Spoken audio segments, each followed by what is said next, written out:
RTO के retired कर्मचारी का दर्दनाक पत्र, हक मिले बिना अंतिम संस्कार नहीं। राजस्थान टेक्निकल यूनिवर्सिटी आरटीओ के एक रिटायर्ड कर्मचारी की पीड़ा ने पूरे शहर को झकझोर कर रख दिया है। अस्पताल में जिंदगी और मौत के बीच जूझ रहे इस कर्मचारी ने प्रशासन को एक बेहद भावुक पत्र लिखकर अपनी अंतिम इच्छा जाहिर की है। कर्मचारी ने स्पष्ट शब्दों में लिखा है कि अगर उनकी मृत्यु हो जाती है तो उनके पार्थिव शरीर का अंतिम संस्कार तब तक न किया जाए जब तक उनके परिवार को पेंशन का हक नहीं मिल जाता।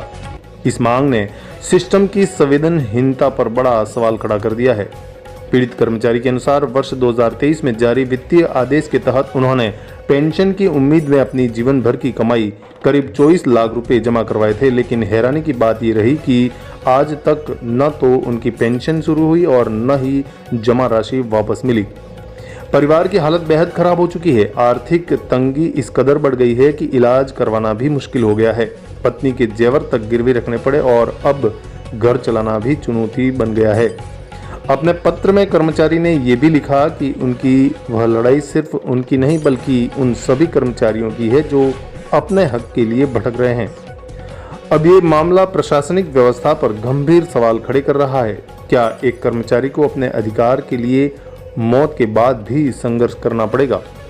मैटर है इसमें आरटीयू का क्या मामला है? सर, मैं राजस्थान टेक्निकल यूनिवर्सिटी का रिटायर्ड एम्प्लॉई हूँ और ये मेरे साथी हैं लोकेंद्र शर्मा जी, जो मैं इनसे यहाँ मिलने आया हूँ। इनके हार्ट अटैक की प्रॉब्लम हो गई है, इनका ट्रीटमेंट चल रहा था, मैं पूछने आया था इनके क्या हाल चाल है। हाल चाल हम सभी के ख़राब हैं और बहुत बहुत ज़्यादा ख़राब हैं, है ना। 1 अप्रैल 2023 से इन्होंने कहा था कि सब लोग जो पेंशन लेना चाहते हैं वो अपने ऑप्शन फॉर्म भर के दें। निर्धारित तिथि तक अगर आप मय ब्याज पैसा जमा कराओगे तो आपको पेंशन दी जाएगी। सरकार के निर्देशानुसार वो पैसा पीडी अकाउंट में जमा भी करा दिया गया है। हम ये सोच रहे थे कि विदिन 2-3 मंथ्स हमारी पेंशन चालू हो जाएगी, लेकिन पैसा लेने के बाद ये लोग सो गए और इन्होंने हमारे पर कोई कार्रवाई नहीं की और आज तक हम पेंशन के लिए तरस रहे हैं। जब भी जाते हैं हर बार कोई ना कोई नया बहाना आ जाता है और अब सरकार में गया है, सरकार से 2 महीने बाद चिट्ठी आएगी, इसमें फिर ये होने वाला है, इसमें वो होने वाला है। कोई डेडलाइन नहीं बनाते हैं और हर बार 2 महीने 3 महीने का हमको कोई ना कोई एक नया आश्वासन दे देते हैं। फिर भी हमने उन आश्वासनों पर यकीन करके ये 3 साल निकाल दिए, लेकिन हमारे इस दौरान 12 कर्मचारी मर चुके हैं और कुछ हॉस्पिटलाइज्ड हैं।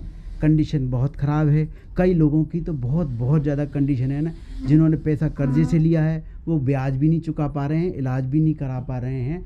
और मेरी भी कोई विशेष बहुत ज़्यादा अच्छी कंडीशन नहीं है।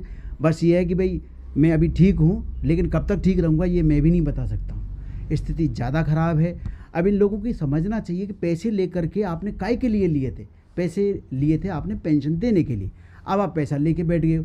भाई आपको कुछ तो डिसीजन लेना चाहिए। डिसीजन लेने में 3 साल लगते हैं क्या? ये कुशल प्रशासक का तो काम नहीं है।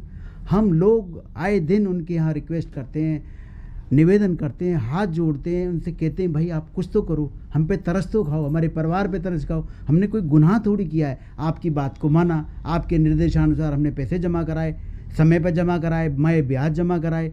अब इसमें हमारी गलती कहाँ है ये समझ में नहीं आ रहा है और हम भगवान से और इनसे यही कहते हैं या तो हमारी गलती बता दो या फिर आपने जिस मंशा से लिया है उस मंशा को पूरा कर दो। इसके अलावा हम और चाह क्या रहे हैं आपसे? आज करोड़ों रुपए तुमने पीडी अकाउंट में जमा करा दिए हैं और भी करोड़ों रुपए इकट्ठे हो गए। जो ये रिटायर हो रहे हैं इनको भी पैसा नहीं मिल रहा है, ये इनका भी पैसा वो ये लेके बैठे हुए हैं और उस पर भी कोई डिसीजन नहीं ले रहे हैं। उनका पैसा तो पीडी अकाउंट में भी जमा नहीं हो पा रहा है और ये मतलब एक तरीके से धांधली चल रही है। वो पैसा भी तुरंत पीडी अकाउंट में सरकार के निर्देशान जमा हो जाना चाहिए था, वो भी पैसा लेके बैठे हुए क्योंकि ये संशय और संदेह की स्थिति में पड़े हुए हैं। कोई निर्णय नहीं कर पाते हैं और निर्णय नहीं करने के चक्कर में 150 परिवारों पर इन्होंने बहुत वज्राघात कर रखा है। लोग परेशान हैं और अति का परेशान हैं। उनके जीवन मरण का प्रश्न है ये। आपने बताया 12 लोग जो है वो अभी नहीं रहे इस दुनिया में। जी, तो क्या स्थिति उनके परिवार की? स्थिति बहुत ज़्यादा अच्छी नहीं है। अब उनकी पत्नी है, कोई जैसे हमारे देवी शंकर जी टेक्नीशियन थे वो लाखेरी के हैं, उनकी पत्नी यहाँ क्या अप्रोच करेंगी? हमारे एक मित्र थे संपत राज शर्मा जी, वो पेंशन करते हुए ही गुजर गए। वो क्या है, मतलब क्यों नहीं रह रहे हैं? नहीं, विशेष कारण तो मैं कहता हूँ ना, हर बार हम जाते हैं, हर बार हमको आश्वासन देते हैं। ऐसा नहीं है कि वो मना करते हैं, लेकिन कोई डेडलाइन नहीं बना रखी कि फ़लाँ तारीख तक हम कर ही देंगे। ऐसा वो कोई कमिटमेंट नहीं करते हैं कि हम 1 महीने में, हमने कहा 1 महीना 2 महीना 3 महीना, आप डेडलाइन तो डिसाइड करो। वो डेडलाइन डिसाइड नहीं करते हैं क्योंकि उनको टाइम लेना है और हमें धीरे धीरे क्रश करना है। धीरे धीरे हम टूट रहे हैं, मर रहे हैं, गिर रहे हैं। ये क्या है। नाम है आपका? मेरा नाम भगवान स्वरूप शर्मा है, राजस्थान टेक्निकल यूनिवर्सिटी से रिटायर्ड ड्राफ्ट्समैन सिविल। कितना बाकी है आपका पेंशन? मेरा पैसा जमा कराया था मैंने, उसमें कुछ पैसा उन्होंने वापस दे दिया था क्योंकि पहले 12% इंटरेस्ट लिया था, फिर उन्होंने कहा कि नहीं 12% नहीं लेंगे, 3% लेंगे। तो मेरा अभी लगभग 28 लाख, पौने 28 लाख रुपए के करीब जमा है और मेरे को भी आज तक कुछ नहीं मिला है। क्या नाम है? भगवान स्वरूप शर्मा।